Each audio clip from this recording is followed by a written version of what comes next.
అండి అందరికీ. అందరు ఎలా ఉన్నారు? బాగున్నారా? మేమైతే చాలా బాగున్నామండి.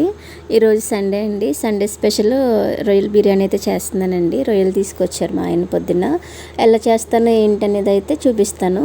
ముందుకైతే ఒక ప్యాన్ పెట్టుకొని కొంచెం నెయ్యి అలాగే కొంచెం ఆయిల్ అయితే వేసుకోవాలండి. అది కొంచెం వేడెక్కిన తర్వాత బిర్యానీ సామాన్ అయితే వేసుకోవాలి.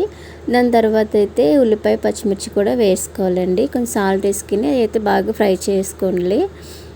అది కొంచెం బాగా ఫ్రై అయిపోయిన తర్వాత కొంచెం అల్లం వెల్లుల్లి అలాగే కొంచెం ధనియాలు చెక్క ఇవి 4 అయితే వేసి పేస్ట్ అయితే చేశానండి.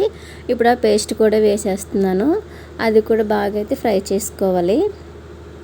అది కూడా బాగా ఫ్రై అయిపోయిన తర్వాత రొయ్యలు అయితే అందులో యాడ్ చేసేయాలండి. ముందుగానే రొయ్యలకి ఉప్పు కారం పసుపు అలాగే కొంచెం బిర్యానీ మసాలా పెరుగు నిమ్మకాయ అయితే వేసి మ్యారినేట్ చేసానండి. ఒక గంట ముందే ఫ్రిడ్జ్లో అయితే పెట్టేశాను మ్యారినేట్ చేసి. ఇప్పుడు ఆ రొయ్యలు కూడా వేసేస్తున్నానండి. అవి కూడా బాగా వాటర్ వచ్చి బాగా ఫ్రై అయితే అయిపోవాలి. అవి కొంతసేపు మూత పెట్టేస్తే వాటర్ వచ్చేస్తాయండి. వాటర్ వచ్చిన తర్వాత ఆయిల్లో పెట్టేసి ఫ్రై చేసుకుంటే బాగా ఫ్రై అయిపోతుంది. ఇప్పుడైతే కొత్తిమీర కూడా యాడ్ చేస్తున్నానండి. ముందుగానే రైస్ కూడా నానబెట్టేసుకుని అయితే పెట్టుకున్నానండి.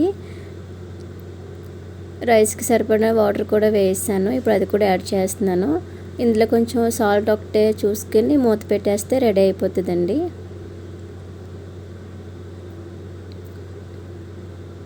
బిర్యానీ అయితే రెడీ అయిపోయిందండి.